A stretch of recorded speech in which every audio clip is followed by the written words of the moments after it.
الحمد لله رب العالمين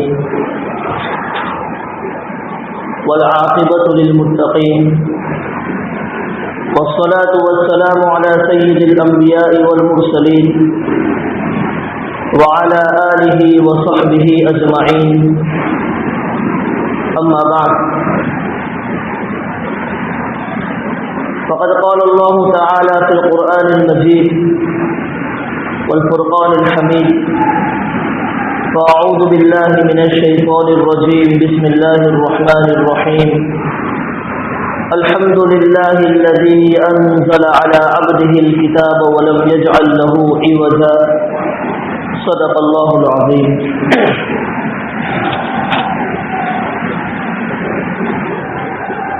محترم سامعین کرام، اللہ رب العزت نے اپنے محبوب صلی اللہ علیہ وسلم کو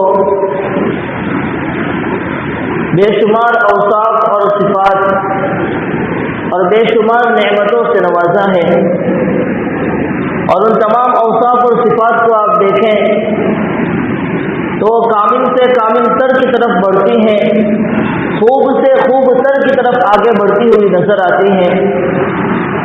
آپ علیہ الصلاۃ والسلام کا حسن و جمال، آپ علیہ الصلاۃ والسلام کی عقل اور تدبر، آپ علیہ الصلاۃ والسلام کی سیرت اور صورت، آپ علیہ الصلاۃ والسلام کی شجاعت اور بہادری، آپ علیہ الصلاۃ والسلام کی جود و سخا، آپ علیہ الصلاۃ والسلام کا حسب اور نسب، آپ علیہ الصلاۃ والسلام کا قبیلہ اور کنبہ، آپ علیہ الصلاۃ والسلام کے اولاد و ازواج، آپ علیہ الصلاۃ والسلام کے اصحاب اور احباب، یعنی غرض آپ علیہ الصلاۃ والسلام کی زندگی کے جس پہلو کو بھی آپ اٹھا کر دیکھ لیں وہ کامل سے کامل کر کی طرف بڑھتا ہوا چلا جاتا ہے۔ ان مختلف صفات میں، ان مختلف نعمتوں میں ایک بہت بڑی نعمت اللہ تبارک و تعالی نے آپ علیہ الصلاۃ والسلام کو عطا فرمائی، اور وہ ہے شان عبدیت۔ یعنی آپ علیہ الصلاۃ والسلام نے زندگی کے ہر گوشے میں اور زندگی کے ہر موڑ پر اتنے زیادہ صفات سے متصف ہونے کے بعد کبھی بھی شان عبدیت کے دامن کو نہیں چھوڑا، اور ہمیشہ اپنے آپ کو اللہ تبارک و تعالیٰ کا بندہ بنا کر زندگی گزاری۔ یہ اللہ تبارک و تعالیٰ کی ایک بہت بڑی نعمت ہے، اور آپ علیہ الصلاۃ والسلام کی ایک بہت بڑی صفت ہے۔ عبد کسے کہتے ہیں؟ بندہ کسے کہتے ہیں؟ بندہ کہتے ہیں العبد الذی یرضی بما یفعلہ الرب، کہ بندہ اسے کہتے ہیں جو اپنے رب، اپنے پروردگار، اپنے مالک اور خالق کے تمام اعمال پر، اپنے خالق اور مالک کے ایک ایک ادا کے اوپر راضی ہو جائے، ایک ایک حکم کو اپنانے والا بن جائے۔ ایسے بندے کو بندہ اور ایسے بندے کو عبد کہا جاتا ہے۔ یعنی چوں و چرا نہ کرے، اللہ کے ہر حکم کو اپنی زندگی میں محض لانے کی فکر کرے۔ اور یہ شان عبدیت کتنی اونچی اور بلند ہے، یہ اس وقت انسان کی زندگی میں آتی ہے جب اسے اللہ تبارک و تعالیٰ کی معرفت حاصل ہوتی ہے۔ جس بندے میں اللہ تبارک و تعالیٰ کی ذات و صفات کے متعلق، اللہ تبارک و تعالیٰ کی عظمت اور کبریائی کے متعلق جتنی عظمت، جتنی معرفت، جتنا علم ہوتا ہے، اس بندے کے دل میں اللہ تبارک و تعالیٰ کی اتنی ہی خشیت اور تقویٰ ہوتا ہے، اتنی ہی عبدیت اس کی زندگی میں ٹپکتی ہوئی نظر آتی ہے۔ کیا فرمایا حضرت نبی کریم صلی اللہ علیہ وسلم نے؟ فرماتے ہیں انی اعلم بکم باللہ واتقاکم، فرمایا کہ اللہ تبارک و تعالیٰ، او کما قال علیہ الصلاۃ والسلام، فرمایا کہ اللہ تبارک و تعالیٰ کی ذات و صفات کے متعلق سب سے زیادہ معرفت تم میں سے مجھے حاصل ہے، سب سے زیادہ علم تم میں سے مجھے حاصل ہے، اور اسی معرفت کے سبب سے، اسی علم کے سبب سے سب سے زیادہ تقویٰ، سب سے زیادہ خشیت اللہ تبارک و تعالیٰ نے مجھے عطا فرمائی ہے۔ اور کیسا تقویٰ، کیسے خشیت؟